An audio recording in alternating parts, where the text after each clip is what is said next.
بسم اللہ الرحمن الرحیم۔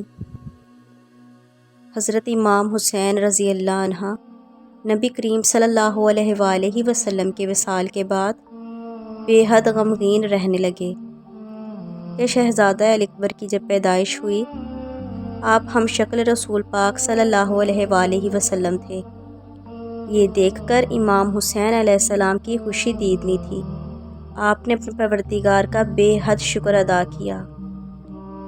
پھر آپ کی بہن بی بی زینب رضی اللہ عنہ نے امام حسین رضی اللہ عنہ سے اجازت طلب کی کہ وہ شہزادہ علی اکبر رضی اللہ عنہ کی پرورش کی خواہش مند ہیں۔ امام حسین علیہ السلام نے جب یہ سنا تو آپ بہت خوش ہوئے۔ آپ نے فرمایا، آپ سے بہتر کون پرورش کر سکے گا؟ یہ تو شہزادہ علی اکبر کی خوش قسمتی ہے۔ اس طرح شہزادہ علی اکبر کی تربیت بی بی زینب رضی اللہ عنہ کرنے لگی۔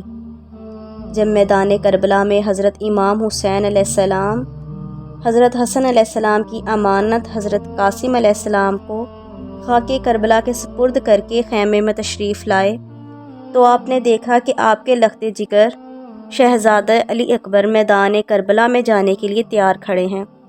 شہزادہ علی اکبر نے اپنے بابا امام حسین رضی اللہ عنہ سے جنگ کی اجازت طلب کی تو آپ کی آنکھوں میں آنسو آ گئے۔ آپ نے فرمایا، اپنی پھوپھی بی بی زینب رضی اللہ عنہ سے اجازت طلب کرو۔ بی بی زینب رضی اللہ عنہ بے حد غمگین حالت میں تھیں اور بار بار اپنے آنسو صاف کرتیں۔ آپ نے شہزادہ علی اکبر کو اجازت دی۔ تاریخ میں ہے شہزادہ علی اکبر رضی اللہ عنہ کو جنگ میں جانے کے لیے تیار کیا۔ حضرت حسن علیہ السلام کا پٹکا، نانا مصطفیٰ صلی اللہ علیہ وآلہ وسلم کا عمامہ پہنایا، بی بی زہرا کی چادر دی اور امیر حمزہ کا نیزہ دیا، حضرت جعفر کی کمان دی اور اپنے بابا امام حسین علیہ السلام کی تلوار لے کر آپ نکلے اور اپنے بھائی زین العابدین کو آخری بار دیکھنے گئے تو خیمے میں ایک احرام مچ گیا۔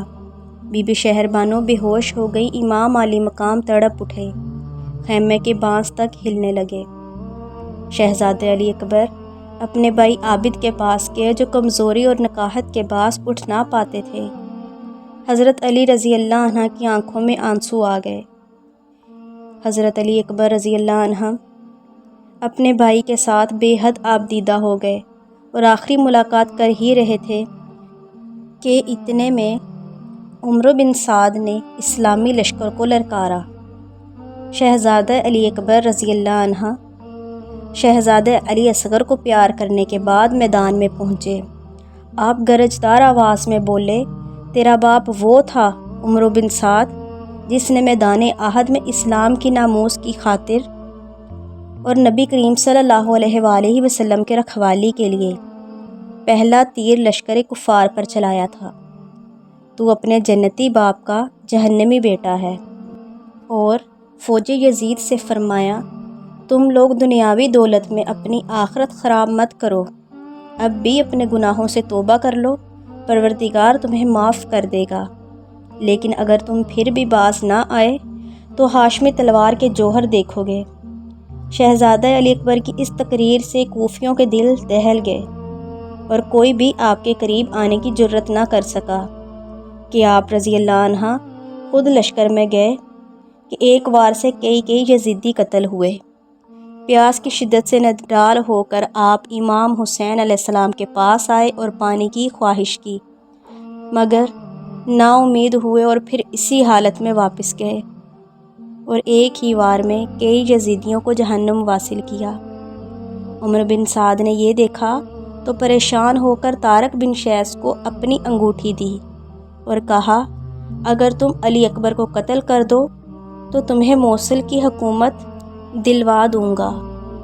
چنانچہ طارق بن شیس اپنے نیزے کو ہوا میں لہراتا ہوا شہزادہ علی اکبر رضی اللہ عنہ کے سامنے آیا اور آپ رضی اللہ عنہ نے ایک ہی وار کیا اور گھوڑے سے اس کو رون دیا۔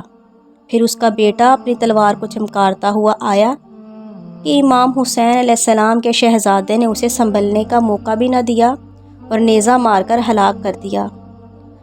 جب طارق بن شیس کے دوسرے بیٹے نے یہ دیکھا تو غضبناک ہو کر جنگ کے لیے آیا۔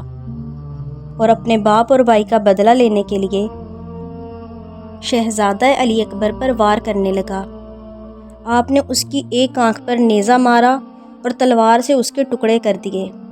آپ کی اس جرأت اور شجاعت سے عمر بن سعد کانپ کر رہ گیا اور اس نے ایک مشہور شاہ سوار طفیل بن نوفل کو 1000 فوجیوں کا دستہ دے کر حضرت علی اکبر رضی اللہ عنہ کے مقابلے میں بھیجا۔ آپ ہمت اور بہادری سے لڑ رہے تھے کہ ابن نمیر نے دھوکہ دے کر نیزہ مارا جو آپ کے سینے کے پار ہو گیا اور آپ گھوڑے سے گر پڑے۔ عمر بن سعد نے امام حسین رضی اللہ عنہ کو آواز دے کر کہا کہ اپنے بیٹے کی لاش بھی لے جاؤ۔ یہ آواز سننی تھی کہ خیمے میں ہر کوئی تڑپ اٹھا۔ امام حسین علیہ السلام شہزادہ علی اکبر کو اٹھاتے تو اٹھا نہ پاتے۔ آپ اپنے بھتیجے، بھائیوں اور بیٹوں کی لاشیں اٹھا اٹھا کر تھک گئے تھے۔ ہمت اور حوصلے سے آپ نے لاش کو اٹھایا اور خیمے میں آ گئے۔ ایک قیامت تھی جو اس وقت برپا تھی۔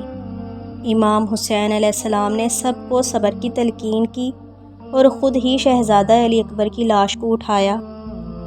مردوں میں کوئی بچا ہی نہ تھا، سب کے سب شہید ہو چکے تھے سوائے علی اصغر جو ابھی بچے تھے اور زین العابدین کے جو بیمار اور نقاہت سے اٹھ نہ پاتے تھے۔